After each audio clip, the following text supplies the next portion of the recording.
ऊपर से कि मैं बाबू भी रोए है, नीचे हमें भी रोआ। आज पहली बार है जो मेरे भाई के अलावा हम खाली खाली बोल रहे हैं। ये फर्स्ट चांस है, जगदीश नहीं है हमारे बीच में, तो बहुत बड़ा दुर्भाग्य का विषय है। और जगदीश के अनुपस्थिति में हमारा पहला कार्यक्रम है। जगदीश भाई मन्नारे का बलिदान पूरे भिल प्रदेश के लिए अतुल्य है, अमूल है, जो कोई नहीं कर सकता। उनका अधूरा सपना था, वो सपना हम सबको मिलकर पूरा करना है। और जगदीश भाई ने सोचा था और हमने सोचा था कि ये फ्लासिया का कुंडला मैदान जयपाल सिंह मुंडा के नाम से हो। लेकिन साथ साथ में हम जगदीश भाई नए रहने के कारण मैं कहना चाहता हूं, जयपाल सिंह मुंडा जगदीश पांडोर दोनों के नाम से इस मैदान का नामकरण होना चाहिए। और वहां एंट्री मारते ही एक साइड में जयपाल सिंह मुंडा का आपका मूर्ति होना चाहिए, एक साइड में हमारे जगदीश भाई का मूर्ति होना चाहिए, ताकि हमको आवाज हो कि हमारे भाई भी इस इलाके में हमारे आदिवासियों के लिए बोलने वाले थे। ये आप सभी की बदौलत होगा, आप सभी को मिलके करना है, घर घर अभियान चलाना है। कोई भी कहे तो जगदीश भाई के अलावा हम लोग नहीं मानते हैं, यहाँ जगदीश का नाम होना चाहिए। आपने इस इलाके में रास्तों पर जगदीश भाई के बोर्ड गाड़े हैं, लेकिन आने वाले समय में जहाँ जहाँ जगदीश भाई के बोर्ड आपने स्थापित किए हैं, वहाँ जगदीश भाई का छोटा सा मूर्ति भी हमको लगाना होगा। ये प्रतिभावान सम्मान समारोह का बहुत बढ़िया उदाहरण पेश हो सकता है, क्योंकि जितने भी लड़के यहाँ से सम्मान समारोह लेके जा रहे हैं, प्रतिभा सम्मान समारोह लेके जा रहे हैं, हम तो चाहते हैं कि आप लोग आगे बढ़ो, आप लोग पटवारी बनो, टीचर बनो, तहसीलदार बनो, कलेक्टर बनो, पुलिस बनो, एसपी बनो, आगे बढ़ो, हमारे समाज का नाम रोशन करो। लेकिन इस इलाके में आपके लिए सोचने वाले एक ही भाई थे, जगदीश भाई, जो हमारे बीच डूंगरपुर में आया करते थे। साथ में बहुत सारे साथी है, हम सबका नाम नहीं लेना चाहते, लेकिन जगदीश भाई हमारे बीच में नहीं है, इसलिए उनका नाम ले रहे। तो उन्होंने सोचा था कि जाड़ोल फ्लासिया कोटड़ा में जितने भी आदिवासी परिवार के लोग रहते हैं वो बहुत गरीब है, उनको कैसे आगे बढ़ाया जाए। आपने देखा होगा जिस दिन हम लोग दिल्ली से आ रहे थे और जयपुर के थोड़ा सा आगे 30 किलोमीटर निकलने के बाद में हमारा गाड़ी का एक्सीडेंट हो गया और हम लोगों को जगदीश भाई तत्काल उठे। गाड़ी से एक्सीडेंट होने के बाद में उन्होंने उनके पिताजी के ऊपर या शायद किसी उनके भाई के ऊपर फोन किया कि आप प्रधान साहब को फोन करो। अब कौन से प्रधान साहब को, वो तो हमको नहीं पता, लेकिन उन्होंने फोन किया और प्रधान साहब के ऊपर नहीं तो हमारे बाहर डूंगरपुर फोन आ गया, एक्सीडेंट हो गया है। तो फिर राजकुमार जी को फोन किया, राजकुमार जी वही थे और जगदीश भाई एकदम सही आदमी थे, एकदम खड़े हो गए थे। उन्होंने उनके पिताजी से भी बात की, सबसे बात किया था।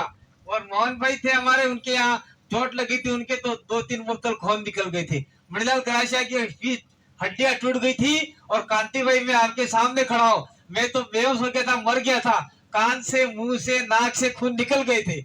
मतलब ये सोचने वाले समझ रहे थे ये तो मर गया, जगदीश जिंदा है। तो गाड़ी 108 आई जगदीश को, तो मैं इसलिए आपको थोड़ा सा बताना चाहूंगा क्योंकि आपके सामने खुल के किसी ने नहीं बताया है प्रतिभा समारोह पे। मैं फिर वो 108 आई तो ये कांति भाई को पकड़ लो, ये तो आदमी मर गया है। फिर मोहन भाई का खून निकल रहा था, मणिलाल ग्रासिया थोड़ा लगा हुआ था, साइड में रख दिया। जगदीश को कहा ये ठीक है, इसको नहीं ले जाना है। तो मोहन भाई ने कहा यहाँ जगदीश का खड्डा हो गया, मतलब पूरा रोड लगा था लोखंड, खड्डा इतना अंदर गहरा हो गया था, उसका खून कान से मुंह से नहीं निकला, जिसकी वजह से वह आदमी का सारा खून उसके भेजे में चला गया। और मेरा जितना भी लगा था कान से मुंह से खून निकल गया, जिसकी वजह से मैं थोड़ा जिंदा रहा। और जगदीश जैसे ही हम लोग हॉस्पिटल में गए, घंटे भर बाद में जगदीश वहां से नहीं, आधे घंटे बाद में मोहन भाई ने कहा यहाँ इलाज नहीं होगा, हमको जयपुर भेज दो। और मोहन भाई ने राजकुमार एमएलए को फोन किया, राजकुमार एमएलए तत्काल वहां डॉक्टरों की सेवा की और हम वहां 108 से पहले राजकुमार वहां मौजूद था। जैसे हमको वहां पहुंचे उससे पहले जयपुर से आपने देखा होगा, जयपुर में घुसने से पहले एक टोल नाका है, टोल नाके से पहले छाटा में कड़ा उठा की हाथ से बात हमने टोल नाका पहले जगदीश की मौत हो गई और हम लोगों को हॉस्पिटल ले गए। फिर डॉक्टर ने सोचा कि अभी कुछ धड़कन होगी, जगदीश के नली डाल के खून निकालने की कोशिश की, लेकिन वो पूरा खून पूरे शरीर में, माथे में, भेजे में जम गया था, जिसकी वजह से आज हमारे बीच में ये मन्नारे भाई, जो आपकी फलासिया जालोर कोड़ा की आदिवासियों की आवाज थी, वो आवाज आज हमारे बीच में नहीं है। मुझे बहुत बड़ा दुख है। मैंने इस जगदीश भाई भांडर को तैयार करने में समय बहुत लगाया था। मैं हर महीने में यहाँ पे आता था, महीने में एक मीटिंग तो यहाँ लेता ही था, चाहे आपका कोटला हो, चाहे यहाँ हो, चाहे जालोर हो। आज जगदीश भाई के सपनों को अगर आप पूरा करना चाहते हो तो जगदीश भाई के जो भी सपने थे और जो भी आप लोग जिस आदमी को जाजम से तैयार करोगे, मेरे शक्तिमान सम्मान में नहीं कहना चाहता हूँ, लेकिन आज खुल के बोल के जाना चाहता हूँ, जालोर कोटा फलासिया आपके 3 ब्लॉक है, 3 ब्लॉक में से आप तय करो और अच्छा सा आदमी जयपुर भेजो, ताकि आपके आदिवासियों की आवाज बड़े दबंगता से रख पाए और आपके यहाँ पे जितने भी यहाँ पे जो भी काम हो रहा है वो काम आराम से कर पाए। मैं आप लोगों से कहना चाहता हूँ, ये रोड जा रहा है। जिस समय हम लोग फर्स्ट समय जगदीश हमको बुलाने आया था, इसी मैदान पे हमने कार्यक्रम किया था और छतरिया हमारे सर पे ओढ़ के कार्यक्रम किया था। बरसात आ गई थी, फिर भी हमने कार्यक्रम किया और जब रोड निकल रहा था तब ये आसपास की सारी जमीनें जिंदा थी, आदिवासियों के लिए आदिवासियों की जमीनें थी, लेकिन आज सारी जमीनें आदिवासियों ने बेच दी है। आने वाले समय में आप कहाँ जाओगे? हमारा डूंगरपुर देख लो, सारी जमीनें बेच दी।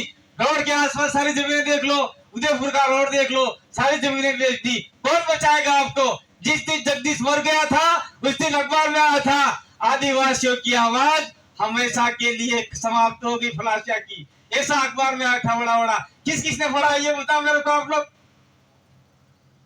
बहुत लोग नहीं जानते, बहुत लोग मोबाइल नहीं पढ़ते, बहुत लोग मंगरम रहे डोंगरम रहे, बहुत लोग नहीं जानते। लेकिन हमारे आदिवासियों के साथ में क्या शोषण अत्याचार हो रहा है, अन्याय हो रहा है, वो भी हम लोग नहीं जानते। मणिपुर में हमारी बहन बेटियों को नंगा घुमाया जा रहा है। मैं आपको शर्माने की जरूरत नहीं है, उसके गुप्तांग એટલે એને जी अंग वही अड़ा अंग में आंगळे नाखे नाखीने मनकन फेरवी लेती आपड़े वाला मनकन है। तो आने वाला समय में यो सापड़े ये थाई सी के हाल, ये इसका क्या गारंटी नहीं है? गारंटी है, गारंटी नहीं है, क्योंकि यहाँ के आप लोग जो जिता के जिन लोगों को बेचते हो वो लोग आपके आदिवासी के बारे में कमी नहीं बोलते। आज जो कोई आदमी बोला आज बोल दो।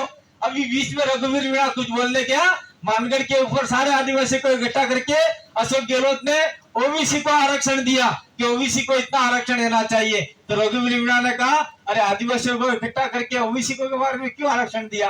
तो अशोक गहलोत ने कहा चुपचाप बैठ जा, तेरा जिला बना के दे दिया है, वहां जाके चुनाव लड़ और जीत। और इसको बाद में वहां कांग्रेस का बड़ा पदाधिकारी था, उसको हटा दिया और वहां पे महेंद्र जीत सिंह मालविया को बना दिया बांसवाड़ा का।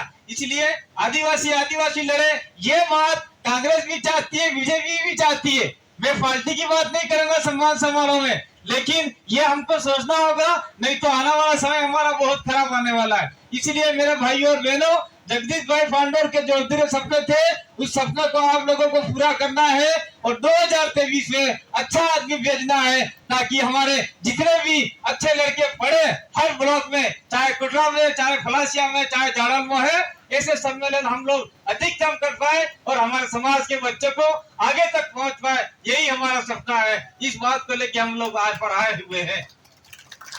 अब ज्यादा मुझे थोड़ा कम दिखाई दे रहा है, कुछ लोग सोचते होंगे कहा चश्मा पहने नहीं बोले हैं। देख लो मैं चश्मा पहन के क्यों बोल रहा हूं, आंख देख लो मेरी। 4 महीना થઈ ગયા, एक्सीडेंट हुआ था हमारा, ये आंख अमर निकाले से लाखले के 100 महीना होश થઈ એટલે ચશ્મા પહેરી ફરો। ચશ્મા પહેરીનો મારી સજો એટલે ફુમાઈ નહીં ગયો હું, મન કેમ કે ફુમાઈ બોલે એમ भी થઈ શકે ભાઈ, ચશ્મા પહેરી હીરો વણી बोले આવો એમ, ये हमारी मजबूरी है।